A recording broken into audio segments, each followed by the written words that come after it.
సంతోష్ ఆగు ఒక్క నిమిషం. షాప్కి వెళ్తున్నావు కదా, ఇంట్లో పేస్ట్ లేదు, వచ్చేటప్పుడు తీసుకురా. సరే. సంతూర్ సబ్బు కూడా లేదు, అది కూడా తీసుకురా. సరే. అగ్గిపెట్టె కూడా లేదు, అది కూడా తీసుకురా. నీకు బ్రెయిన్ కూడా లేదుగా, తీసుకురానా? తీసుకురా.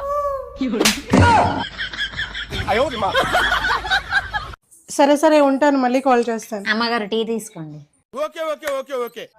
ఏంటే టీలో ఇంత బూస్ట్ చేసావు? ఒక స్పూన్ వేస్తే సరిపోయేది కదా.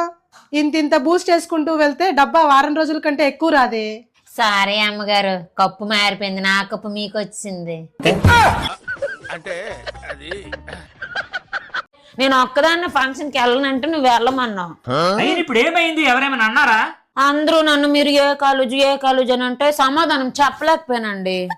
ఫంక్షన్ కి అందరూ కళ్ళు కనిపించిన వాళ్ళు వచ్చారా? కాకపోతే స్కూల్ చదివే పిల్లని పట్టుకుని మీరు ఏ కాలేజ్ అని అడుగుతారా? నా కష్టాలన్నీ చెప్పుకుంది మా ఫ్రెండ్కి నేను ఫోన్ చేస్తే తన కష్టాలన్నీ నాతో చెప్పుకుంది. తన కష్టాలన్నీ విన్న తర్వాత నాకు అర్థమైంది ఏంటంటే తన కష్టాలతో పోలిస్తే నా కష్టాలే కాస్త బెటర్ అని. నాని, అందమైన భార్య ఉంటే అసలు ఆఫీస్కి వెళ్ళాలనిపించదు కదా. అవును బాబీ. నాకు ఆ బాధే లేదు, అందుకే ఒక్కరోజు లీవ్ పెట్టకుండా రోజు ఆఫీస్కి వెళ్తా. డాక్టర్ సాబ్, నువ్వే నా పెళ్ళాం రోగం ఎట్లాగానే చేసి నయం చేయాలి సార్. ఇగో సార్ నా రిపోర్ట్లు అంతా మంచిగానే ఉన్నదమ్మా. అసలు నీకు ఏమైతున్నది? ఏమో సార్, ఊకనే కోపం వస్తున్నది. అట్లెందుకు? నన్నే అడుగుతావా?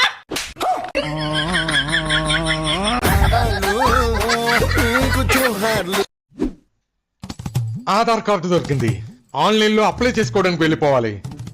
ఆధార్ కార్డు పట్టుకొని ఆనందంగా వెళ్ళిపోతున్నారు. ఎక్కడికి మావయ్య? ఆడతోడు పథకం పెట్టారట, ఆన్లైన్ లో అప్లై చేసుకోవడానికి వెళ్తున్నాను. కాటికి కాళ్ళు చాపుకునే వయసులో మీకు ఆడతోడు అవసరమా మామయ్య గారు? అత్త వస్తుందని భయపడుతుందేమో. నా కోసం కాదమ్మా, ఇంటి పనుల్లో నీకు సాయపడుతుందని. దున్నపోతులో ఉన్న మిమ్మల్ని మేపలేకపోతున్నాం, ఇంట్లోకి ఇంకో గీతం తీసుకొస్తారా? ఇంట్లోకి మా దానా ఖర్చులకి పెన్షన్ తెచ్చే అత్తనే తెచ్చుకుంటానులే అమ్మా. 4000 ఫంక్షన్ కోసం మాకు ఈ టెన్షన్ అవసరమా మామయ్య?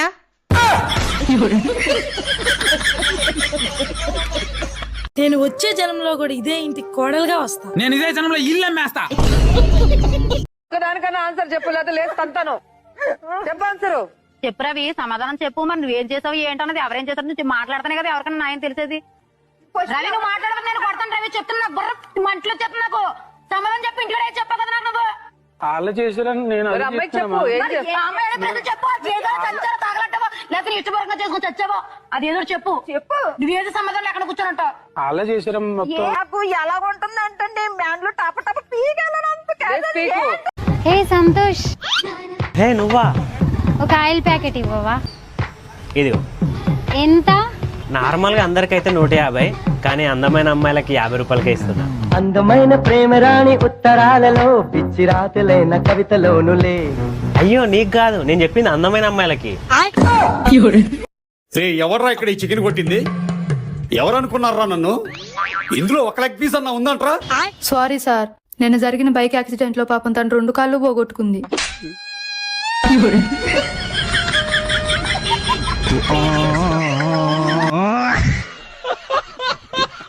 అందరికీ నమస్తే అండి. ఈ రోజు మీ అందరికీ ఒక విషయం చెప్పాలి. నా వైఫ్ అందరిలా కాదండి, చాలా మంచిది, నన్ను బాగా అర్థం చేసుకుంటదండి. ముఖ్యంగా ఇంట్లో ఎంత పనున్నా సరే కనీసం నన్ను చేయకూడ పెట్టనిదండి. ఎప్పుడు కూడా అది కావాలి ఇది కావాలని చెప్పి నన్ను ఎప్పుడు ఇబ్బంది పెట్టదు. ఫ్రెండ్స్ తో ఎప్పుడు బయటకు వెళ్ళాలన్నా సరే కాదు అని మాత్రం చెప్పదండి. కనీసం ఈ రోజు కూడా నా మొబైల్ ఒక్కసారి కూడా చెక్ చేసింది లేదు. ఇంకా మా వైఫ్ గురించి చెప్పాలంటే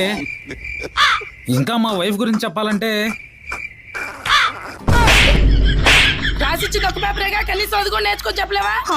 చెప్తున్నా, నా వైఫ్ బంగారం.